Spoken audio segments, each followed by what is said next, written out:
Absurdism. Absurdism मतलब sadness या nonsense या इरेशनल वर्ल्ड। अब जो एब्सर्डिज्म लिटरेरी मूवमेंट है ये शुरू हुई तकरीबन 1940s में। दोस्तों जो जितनी भी लिटरेरी मूवमेंट्स हैं उनकी कोई एग्जैक्ट डेट नहीं होती, बस एक रफ सा आइडिया होता है कि ये तब शुरू हुई, क्योंकि उसे शुरू होने में कोई एक दिन या दो दिन नहीं लगते बल्कि कई साल लगते हैं। एक राइटर है एल्बर्ट कैमाउ, फ्रेंच राइटर है। उन्होंने एक ऐसे लिखा द मिथ ऑफ सिसिफस। इस ऐसे के बाद 1942 में ये ऐसे लिखा गया। इस ऐसे के बाद ऑफिशियली ये मूवमेंट स्टार्ट हो गई। दोस्तों अब मैं डिफाइन करता हूँ कि एब्सर्डिज्म है क्या। एब्सर्डिज्म एक कॉन्सेप्ट है, एक आइडिया है जो ये कहता है कि जो हमारी ज़िंदगी है वो सैड है, वो मीनिंगलेस है, इसका कोई मतलब नहीं, इसमें कोई खुशियाँ नहीं, सब कुछ जो है ना वो एक नॉनसेंस है। इंसान एक्सीडेंटली पैदा हो गया और एक दिन इसने एक्सीडेंटली ही मर जाना है।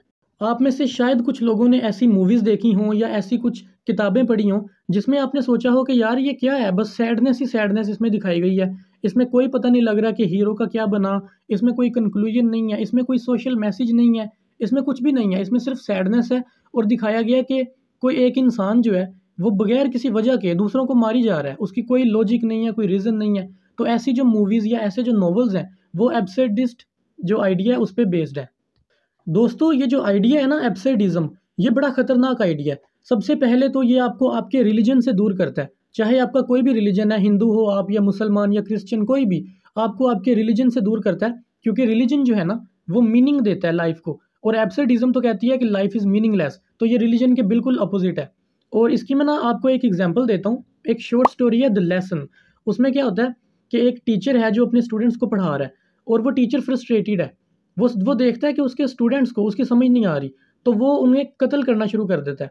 पहले एक को मारता है, फिर दूसरे को मारता है, यानी उनको उनकी जान लेना शुरू कर देता है सिर्फ इस बात पे कि उन स्टूडेंट्स को टीचर की समझ नहीं आ रही। और इसमें टीचर का कसूर है, क्योंकि वो मीनिंगलेस पढ़ा रहा है, उसके पढ़ाने का कोई मतलब ही समझ नहीं आ रहा।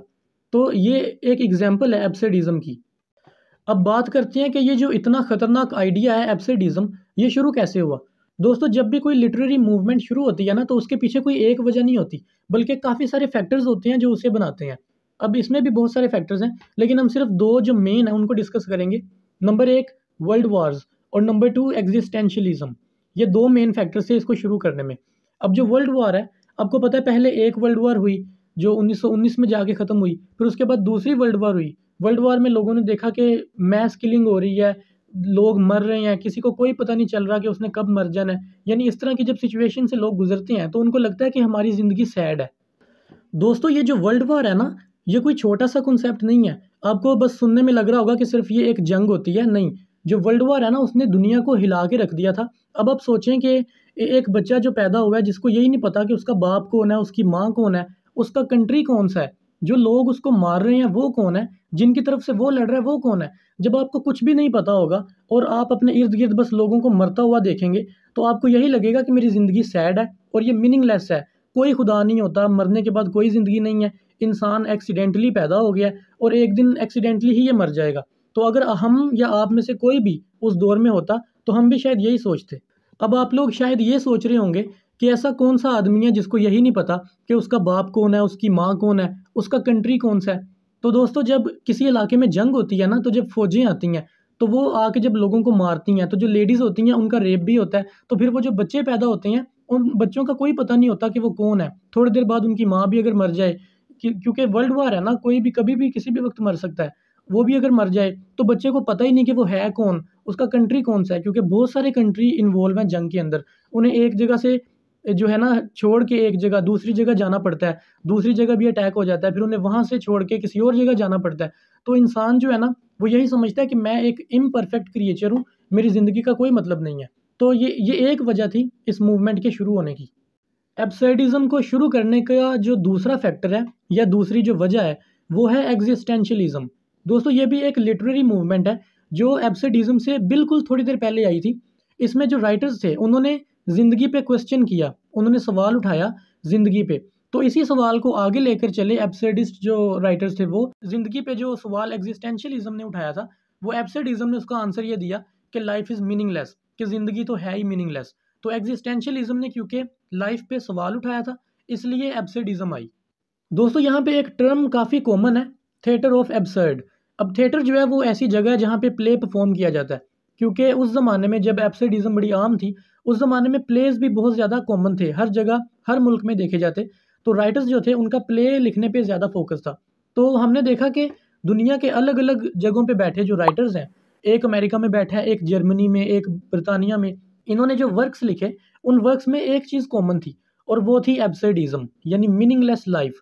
हालांकि ये सारे लोग अलग अलग जगहों पे बैठे थे, लेकिन इन्होंने जो प्लेज लिखे, जो जर्मनी में एक प्ले परफॉर्म हो रहा है उसकी भी यही थीम है, जो अमेरिका में प्ले परफॉर्म हो रहा है उसकी भी यही थीम है, फ्रांस में भी, ब्रिटानिया में भी। तो इसलिए हमने इस जो है ना ये एक नई टर्म निकाली जिसको हमने कहा थिएटर ऑफ एब्सर्ड, यानी एब्सर्डिज्म के ज़माने का जो थिएटर है वो एब्सर्ड था, यानी वो मीनिंगलेस ऑफ लाइफ को रिप्रेजेंट करता था। जब मैं कहता हूँ ना कि एब्सर्डिज्म बड़ी ख़तरनाक है, तो ये मैं ऐसे ही नहीं कह देता।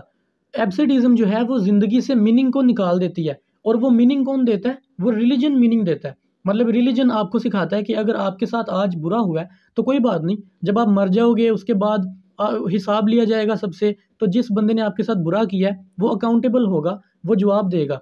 ठीक है, तो आपको उम्मीद मिलती है, आपको होप मिलता है, आप सब्र करते हो, आप जाके सुसाइड नहीं कर लेते। अगर आप एग्जाम में फेल होते हो तो एक रिलीजियस कॉन्सेप्ट आपको बचा लेता है सुसाइड करने से, जो कि अक्सर एथिस्ट लोग जिससे नहीं बच पाते। अक्सर आपने देखा होगा कि जो लोग सुसाइड करते हैं उसमें एथिस्ट लोगों की तादाद सबसे ज़्यादा है, क्योंकि एथिस्ट लोग किसी भी रिलीजन पे बिलीव नहीं रखते, तो उनकी ज़िंदगी में होप होता ही नहीं, वो ज़्यादातर एब्सर्डिज्म के ही शिकार हो जाते हैं।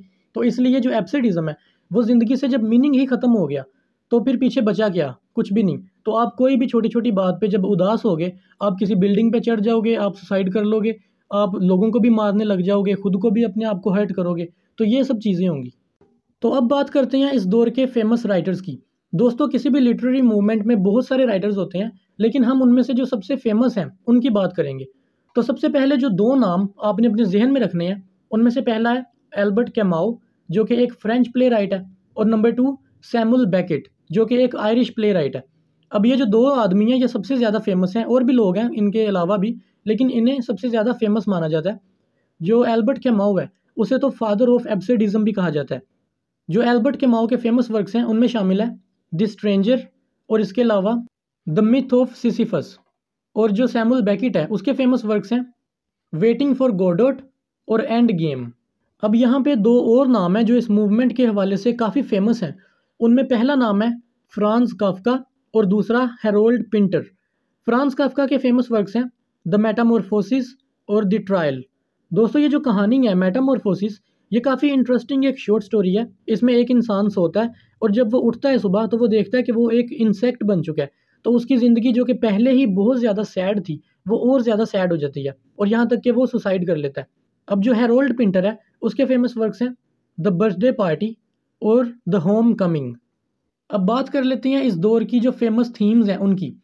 दोस्तों, जो पहली थीम है वो है प्योर एब्सर्डिटी, यानी प्योर सैडनेस। इसमें खुशी की कहीं पे कोई जगह नहीं है। जब भी आप कभी ऐसा नोवेल पढ़ेंगे या कोई ऐसी फिल्म देखेंगे जो एब्सर्डिज्म पे बेस्ड है, अब देखेंगे कि उसमें खुशी तो कहीं पे आपको नज़र ही नहीं आई, बल्कि हर वक्त खून खराबा, कत्लो गारत, सैडनेस और हर इस तरह की चीज़ें आप देख कर ना उससे डिस्टर्ब हो जाएंगे। और फिर सबसे ज़्यादा ये कि उस स्टोरी का कोई कंक्लूजन भी नहीं होगा, आपको समझ नहीं आएगी कि यार ये एंड पे राइटर ने किया क्या है, हीरो कहाँ गया, जो बाकी करैक्टर थे उनका क्या बना है। आप कंफ्यूज हो जाओगे, फिर आपको ये होगा कि यार मैंने ये क्यों देखी।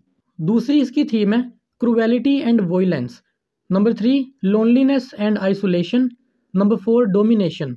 और नंबर 5 मीनिंगलेसनेस ऑफ लाइफ। दोस्तों, इसकी और भी काफ़ी सारी थीम्स हैं, लेकिन ये सबसे ज़्यादा प्रोमिनेंट थीम्स हैं, ये सबसे विजिबल हैं। अब डोमिनेशन क्या है? डोमिनेशन यानी अपने आप को बड़ा करके दिखाना और किसी दूसरे को छोटा समझना। इसमें अक्सर ऐसी आप सिचुएशन देखेंगे जिसमें एक बंदा जो है वो ये दिखाना चाह रहा है कि मैं ज़्यादा पावरफुल हूँ और तुम मेरे से कम हो। अब दोस्तों, आखिर में बात करते हैं इसके स्टाइल की, यानी जो राइटर्स इस दौर में जो वर्क्स लिखा करते थे उनका स्टाइल क्या होता था। तो सबसे पहले जो चीज़ आप ऑब्जर्व करेंगे वो है लैक ऑफ क्लियर मीनिंग, यानी आपको क्लियर मीनिंग ही इसमें नज़र नहीं आएगा। ऐसा लगेगा सब कुछ जैसे ब्लर ब्लर है, यानी आपको समझ नहीं आएगी कि इसमें मैसेज क्या था, इसकी एंडिंग क्या है, कोई समझ नहीं आएगी। नंबर 2 डार्क ह्यूमर, यानी डार्क कॉमेडी। ये ऐसी कॉमेडी होती है जिसमें आप उन चीज़ों के बारे में बात करते हैं जो कि पेनफुल है, यानी किसी के मरने के बारे में बात करना, किसी को अगर तकलीफ़ है उसके बारे में बात करना, लेकिन बात इस तरह करना कि वो एक जोक बन जाए, वो आपको सुन के हंसी आए। इसे कहते हैं डार्क कॉमेडी। और जो तीसरी चीज़ है वो है इलॉजिकल सिनेरियोज।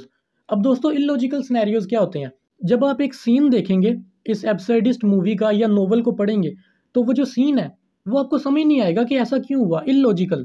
जैसा कि मैंने आपको बताया है द लेसन एक शॉर्ट स्टोरी है, उसमें टीचर बच्चों को कत्ल करना शुरू कर देता है। अब मुझे बताएं कौन सा टीचर ऐसे करता है? आपने कभी सुना हो? हाँ, एक दो स्टूडेंट को अगर टीचर ने कोई मार दिया, आपने कोई खबर सुनी, वो तो सिर्फ एक दो स्टूडेंट है ना, और उसकी भी वजह ये नहीं होती कि बच्चों को समझ नहीं आ रही तो इसलिए टीचर ने मार दिया। टीचर ने सिर्फ इसलिए मारा कि उसको समझ नहीं आ रही, और फिर वो एक दो को नहीं, वो पूरी क्लास के बच्चों को मारना शुरू कर दे, तो ये एक इलॉजिकल सिनेरियो है। आपको समझ नहीं आएगी कि ऐसा क्यों हुआ।